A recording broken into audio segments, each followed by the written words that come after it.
Hello र नमस्कार। म अब फेरि आज चाहिँ हामी च्याप्टर 1 के पार्ट 2 गर्नेछौँ सबसेट गर्नुभन्दा अगाडि हामी एकचोटि रिभाइज गरौँ हामीले हिजोको क्लासमा के पढेको थियौँ। सो हिजोको क्लासमा पढेको कुराहरू हेरौँ। हामीले सुरुमा त सेट भनेको के हो पढेको थियौँ। सेट भनेको collection of well defined object. अनि त्यसपछाडि सेटलाई हामी केले डिनोट गर्थ्यौँ। सेटलाई हामी क्यापिटल लेटर्सले डिनोट गर्छौँ। सेटलाई हामी क्यापिटल लेटर्सले डिनोट गर्छौँ। त्यसपछाडि यो एप्सोनटको मिनिङ के थियो भन्दाखेरि अनि त्यसपछाडि यो ई भनेको चाहिँ हाम्रो एप्सोनट, यो चाहिँ हामीले बिलोङ्ग्स टु भन्छ यसको मिनिङ। जस्तै कि कुनै पनि एलिमेन्ट सेटमा बिलोङ गर्छ भने त्यसलाई हामी यो डिनोट गर्छौँ। यदि 2 एउटा सेटमा बिलोङ गर्छ भने 2 बिलोङ्ग्स टु सेट ए भनेर यसरी रिप्रेजेन्ट गर्थ्यौँ। त्यो अरू बुझ्नलाई अघिल्लो भिडियो हेर्नु होला। र त्यसपछाडि यसको अर्थ डजन्ट बिलोङ्ग्स टु हामीले पढेको मेथड्सहरू भनेको डिस्क्रिप्सन मेथड, लिस्टिङ मेथड र रुलर मेथड। त्यसपछाडि हामीले पढ्यौँ टाइप्स अफ सेट। एउटा हुन्थ्यो नल या एम्प्टी सेट जसलाई हामी एम्प्टी ब्र्याकेट या पाइले डिनोट गर्थ्यौँ। त्यसपछाडि आउँछ हाम्रो सिङ्गलटन अर युनिट सेट जसलाई हामीले जसको जुन सेटको एउटा मात्र एलिमेन्ट छ त्यसलाई हामीले युनिट या फिर सिङ्गलटन सेट भन्थ्यौँ। फाइनाइट भनेको काउन्ट हुने नम्बर र त्यहाँ सेटभित्र भएको एलिमेन्टहरू चाहिँ काउन्ट गर्न सकिने नम्बरको छ भने त्यो फाइनाइट हो। इन्फाइनाइट भनेको अनगिन्ती धेरै छ भने त्यसलाई हामी इन्फाइनाइट सेट भन्थ्यौँ। इक्वल सेट जुनको every element in set A is also in set B then it is equal. Equivalent यदि नम्बर अफ कार्डिनल नम्बर चाहिँ एउटै छ भने इक्विभ्यालेन्ट सेट हुन्छ। सो आजको टपिकमा हामी छौँ द्याट इज सबसेट। आजको टपिक रहेको छ सबसेट। र सबसेट भनेको के हो भन्दाखेरि हामी यो बुझ्नको लागि सपोज एउटा सेट मानौँ। लेट अस सपोज सेट ए। सेट ए भित्र एलिमेन्ट रहेको छ 1 2 3 4 एन्ड 5। र अब हामी अर्को सेट मानौँ सेट बी जसको एलिमेन्ट रहेको छ 2 3 र 4। बी को एलिमेन्ट 2 ए भित्र छ, बी को एलिमेन्ट 3 पनि ए भित्र छ, बी को एलिमेन्ट 4 पनि ए भित्र छ भने यो बी चाहिँ के भयो त हाम्रो ए को सबसेट भयो। यसलाई अझ डायग्राममा मजाले बुझौँ। सबसेटलाई हेर्नु पर्दाखेरि यदि हामीसँग एउटा सेट छ अरे set A is equals to 1 2 3 4 and 5 त्यसलाई हामी डायग्राममा पनि रिप्रेजेन्ट गर्न सक्छौँ। यसरी कुनै पनि सेटलाई डायग्राममा रिप्रेजेन्ट गरौँ त्यसलाई हामी सर्कल या ओभल डायग्रामभित्र रिप्रेजेन्ट गर्न सक्छौँ। सो यो सर्कल र ओभल डायग्रामलाई हामी यो डायग्राम भयो, यो सेट भयो भने यो भित्र भएको हाम्रो जति पनि टर्म्सहरू छ यो भयो एलिमेन्ट्सहरू। सो यो सेट ए को भयो। अब सेट बी छ अरे सेट बीलाई पनि हामी यसरी नै रिप्रेजेन्ट गर्न सक्छौँ। यो बी भयो, बी भित्र के छ 2 3 4 this is set B. Now यहाँ हेर्ने यो ए को भित्रको एलिमेन्ट 1 2 3 4 5 र बी 2 3 4 लाई राख्ने हो भने ठ्याक्कै फेरि 1 2 3 4 5 नै छ ए को हैन। भनेपछि यहाँबाट के बुझ्यो भने यदि कुनै पनि सेटको सबै एलिमेन्टहरू चाहिँ अर्को सेटभित्र छ भने त्यो सेट चाहिँ त्यो अर्को सेटको सबसेट हुन्छ। If every element of set B is contained in the set A or contained by set A then यो सेट बी भनेको के भयो हाम्रो सबसेट अफ सेट ए। हामीले सबसेट भनेको बुझ्यौँ हैन। सबसेट भनेको कुनै पनि एउटा सेटभित्र भएको एलिमेन्ट यदि अर्को सेटले कन्टेन गर्छ भने त्यो सेट चाहिँ त्यो अर्को सेटको सबसेट हो। अनि सबसेटको टाइप्सहरू भनेको एउटा हुन्छ हाम्रो प्रपर सबसेट एन्ड देन अर्को हुन्छ हाम्रो इम्प्रपर सबसेट। सो सबसेटको टाइप भनेको एउटा proper subset and then improper subset. So what is proper subset and improper subset? कस्तोलाई चाहिँ हामी प्रपर भन्ने र कस्तोलाई चाहिँ इम्प्रपर भन्ने भन्दाखेरि त्यो बुझ्नको लागि हामी फेरि पनि एउटा इक्जाम्पल हेरौँ। अघिकै एउटा टर्म लियौँ। ए भनेको चाहिँ ए सेटभित्र चाहिँ हाम्रो एलिमेन्ट छ 1 2 3 4 एन्ड 5 र बी सेटभित्र हाम्रो एलिमेन्ट छ 2 3 एन्ड 4 र यो बी चाहिँ के भयो त ए को भित्र पर्यो है। यो सबसेट भयो। यो कस्तो खालको सबसेट हो त? अब अर्को सेट मानिलियौँ 1 2 3 4 5 सेट ए छ। सेट बी फेरि पनि 1 2 3 4 5 छ भने यो केसमा सबसेट हेर्नु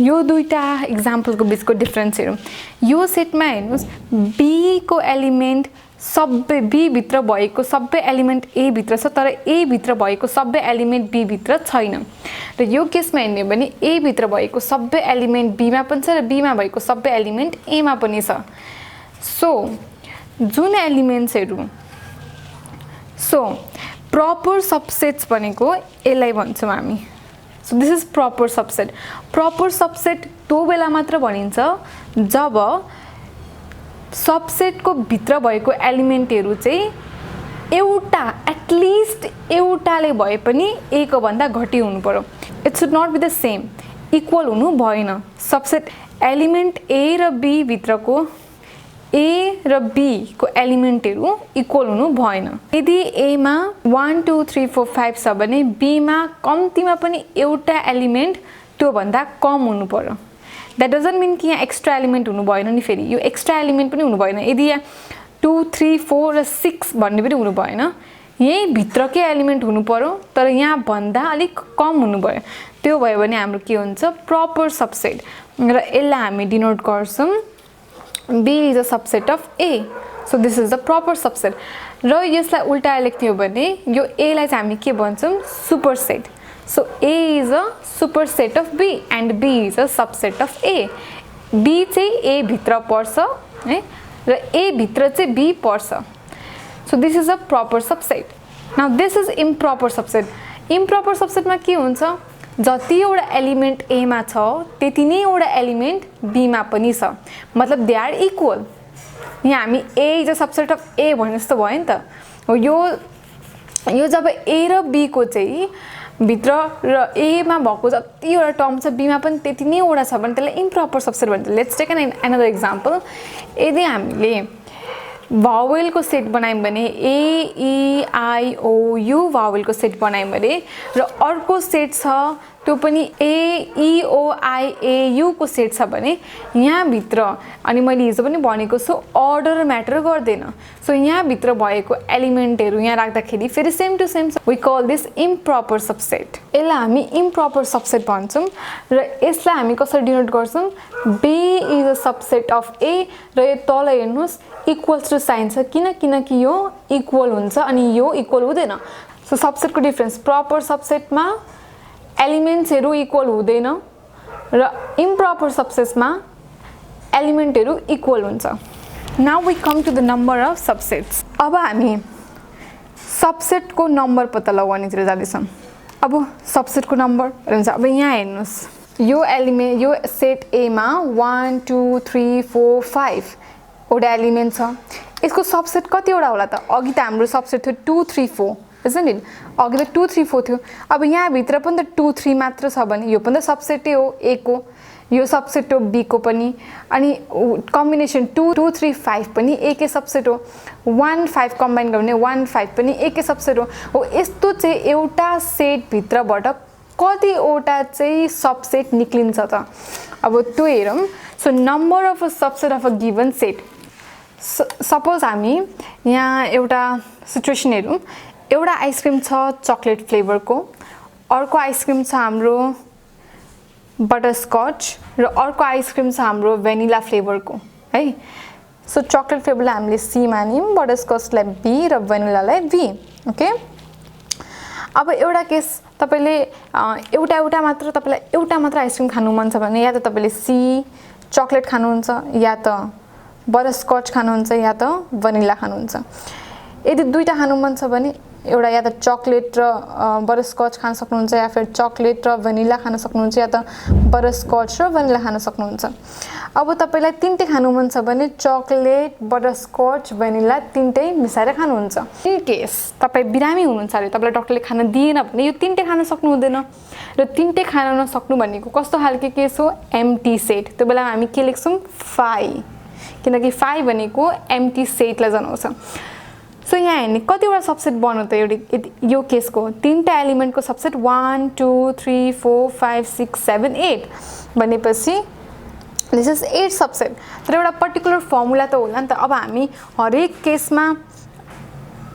हरेक केसमा यसरी पिक्चर ड्रा गरेर त बनाउन सक्दैनौँ नि त त्यही भएर यसको एउटा फर्मुला छ so let's see what the formula is र यसको एउटा पर्टिकुलर फर्मुला छ 2 to the power n 2 to the power n ले हाम्रो नम्बर अफ सबसेट एउटा सेटमा कतिवटा सबसेट हुन सक्छ भनेर निकाल्छ फर एक्जाम्पल यही सेटहरुमा हामीसँग n भनेको के हो cardinal number of system cardinal number भनेको के हो मैले हिजै भनिसके यदि कुनै सेट भित्र कतिवटा एलिमेन्ट छ त्यसलाई कार्डिनल नम्बर भन्छ यहाँ कतिवटा छ एउटा दुईटा तीनटा so n is equal to 3 so let's say n is equal to 3 हुँदा 2 to the power 3 हुन्छ सो 2 to the power 3 भनेको 2 into 2 into 2 which is equals to 8 so the number of subset निक्ल्यो 8 यसरी we can take out the number of subset using just this formula. How many subsets are possible from the following sets? यो question चाहनुस् एउटा p is equals to 8 अर्को s is equals to 2 4 6 8 यो video pause गर्नुस् र अहिलेको formula 2 to the power n लगाएर take out the number of subsets यहाँबाट कतिवटा नम्बर अफ सबसेट निकाल्न सकिन्छ र यो भनेको कति हो 1 which means 2 to the power 1 is equal to 2 यहाँ कतिवटा एलिमेन्ट छ 1 2 3 4 means 2 to the power 4 which is equals to 16